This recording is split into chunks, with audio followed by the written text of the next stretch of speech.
Guess what? Boris Johnson might be coming back, and not just from his holiday in the Caribbean. He WhatsApped a colleague in Parliament today to say, "We're going to do this, I'm up for it." And he was helped by popular Defence Secretary Ben Wallace ruling himself out. I have to recognise the issue of the mandate. This will be potentially our third Prime Minister since the general election of 2019. That means we have to think about that legitimacy question that the public will be asking themselves, and also about who could win the next election. That's obviously important for any political party at the time. So, at the moment, I would lean towards Boris Johnson.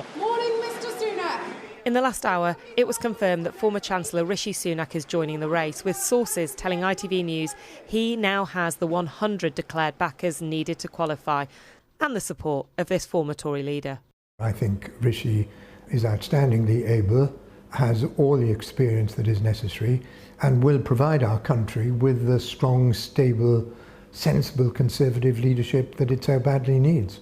Boris is a man of many talents, but he's had his chance. And he blew it. Penny Mordaunt is also picking up support. She declared today, saying she had been encouraged to run and would offer a fresh start and unity. Penny's somebody that can bring the Conservative Party together, can bring the government together and crucially bring the country together. And she's been very clear, particularly in the last contest, that if she was successful, she was Prime Minister, she would ensure that all the big brains of the Conservative Party were in her cabinet. Will other former contenders enter the race? My answer is still the same as it was yesterday. The party needs to find a leader to unite behind.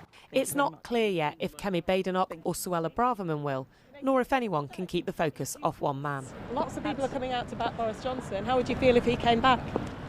Our party has a high number of very talented people. But you're definitely not ruling yourself out? I will make a statement in due course. Some in the party are delighted about Boris Johnson's possible return. Others alarmed. Jessie Norman MP tweeted, "Choosing Boris now would be an absolutely catastrophic decision." Others suggested they would leave the party.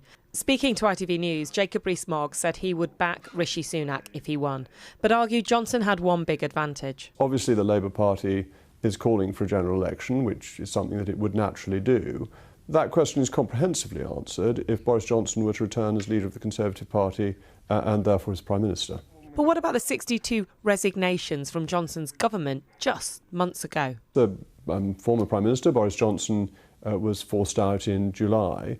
But I think many people who were involved in forcing him out now regret that. They don't think that what has come to pass since has enhanced the Conservative Party's reputation. And it's true that at least 2 MPs who previously resigned from Johnson's government are now backing him to return to number 10. But the other big news tonight is the chatter of MPs who want Rishi Sunak and Boris Johnson to come together on a joint ticket. Anushka Astana, News at 10 in Westminster.